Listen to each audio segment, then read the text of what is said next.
want to thank you all for being here. And I have to say, I think with social distancing, that the media has been much nicer. I don't know what it is. All these empty, these in-between chairs. You probably shouldn't have anybody sitting behind you either. You should probably go back. But I love it. It's so much nicer. But I shouldn't say that because you'll get me now.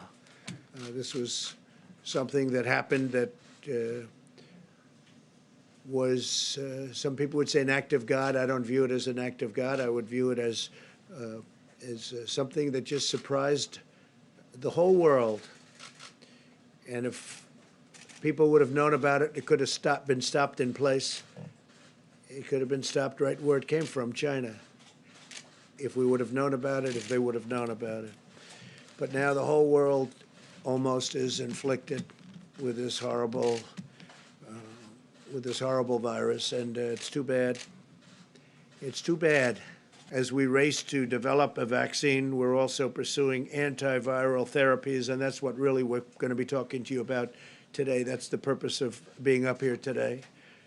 And to me, that's even more important. The vaccine, by its nature, you have to have long tests because you have to make sure what goes into somebody's body is not going to do destruction, do bad things. So you need long tests.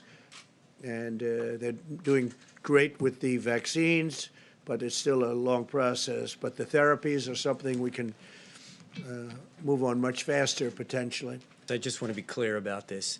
Remdesivir is going through the normal process.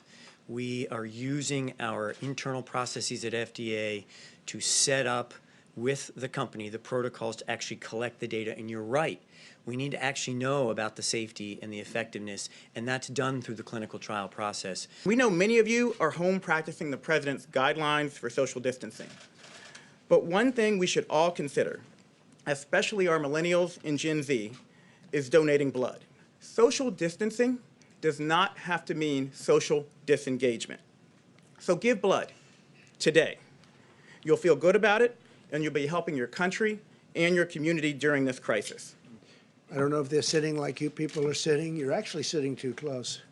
We should probably get rid of about another 75, 80% of you. I'll have just 2 or 3 that I like in this room. I think that's a great way of doing it. We just figured a new way of doing it, but you're actually much too close.